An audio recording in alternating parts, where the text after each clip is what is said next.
Hey there, it's Kirk, and I just wanted to show you the electrical hookup here today. We just backed into this campsite and we have our electrical in the back corner.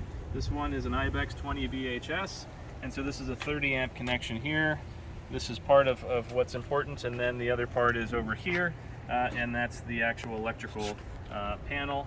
And when you lift this up here, I'll show you, you want to make sure that everything is off, and it should all be in the down position. These are kind of like light switches here. We have a 50 amp and a 30 amp and a 20 amp in this case, and we're going to be using the 30 amp because that's what this RV is. The larger RVs will use a 50 amp, and this is what a 50 amp connection looks like. It has 4 prongs, and a 30 amp connection has 3 prongs. So you should get an adapter from a 50 down to a 30. If you have a 30 amp RV, you want to make sure that if you go to a facility that only has a 50 amp, that you could still plug into that. So that's that. Make sure that's off. Then in our case, we store the power cord back here, and we're going to go ahead and plug it into the RV first. Not that it has to be that way, but that's just the way I go about doing it.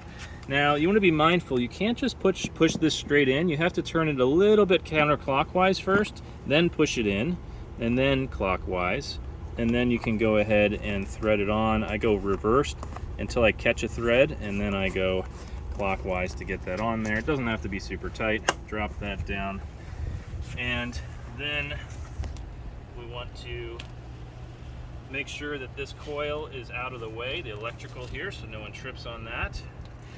And then we're going to go ahead and again make sure that you're off here, and then we plug in, and then we turn this on. Now in this case, it's that we have a surge protector that is hardwired and it's inside the RV, and most folks don't have that. That's an optional accessory. We had the bottom opened up, and so it was just easy just to do it at that time. But most folks are going to need to get a like a dog bone style or short surge protector, and that's the part that plugs into this panel first and hangs down, and then you plug your power cord into that. And so that's really critical to have a surge protector so that you don't damage your electronics in your RV. So after you go ahead and put that dog bone style in, then it's going to check the electrical on its own in a few seconds, and then probably give you some lights or a beep to let you know that it's good, and you'll be fine. So something else to mention is, in our case, we added solar panels, extra solar panels, and a battery bank.